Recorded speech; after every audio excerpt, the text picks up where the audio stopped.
আগেকার দিনের তুলনায় আমার দাদার বাড়ি বেশ রাজার হালের মতোই ছিল। মানে তখনকার দিনে কিন্তু ইট পাথার বাড়ি খুব কমই দেখা যেত। কিন্তু তখন কিন্তু আমার দাদার বাড়িতে ইটের বাড়ি ছিল। কিন্তু আমরা থাকতাম ফকিরের বেশে। জমিদারি বাড়ি ছেড়ে আমরা থাকতাম ভাড়া। জানি না কেন বাবা মায়ের সাথে কি দ্বন্দ্ব, কেন দাদি আমার মাকে পছন্দ করতো না। কিন্তু আজকে বাবার বাড়িতে কাজ করতে করতে অনেক কিছুই মনের মধ্যে আসছিল। মনে হচ্ছিল আমি রাজার মেয়ে, রাজার বাড়িতে, আমি রাজার হালে কাজ করছি। যদিও এটা অনেকের কাছে সামান্য হতে পারে, কিন্তু এটা আমার কাছে রাজার মতনই মনে হচ্ছিল। কারণ একটা সময় গেছে আমরা মানুষের কলের পানি খাইতাম, মানুষের বাড়িতে ভাড়া থাকতাম টাকার বিনিময়ে।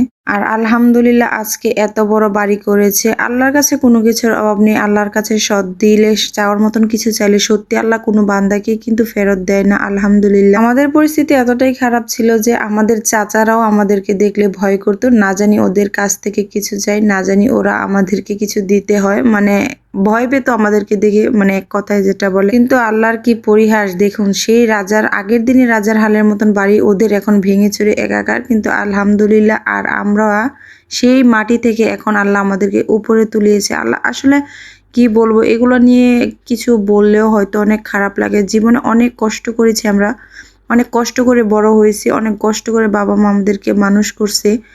তো মানুষের জীবনে কষ্ট সুখ দুঃখ থাকতেই পারে। কেন জানি মাঝে মাঝে চাচাদের দিকে তাকালে মনে হয় যেন আমাদের সাথে একটু বেশি অন্যায় হয়ে গেছে, আমরা একটু বেশি কষ্টে ছিলাম।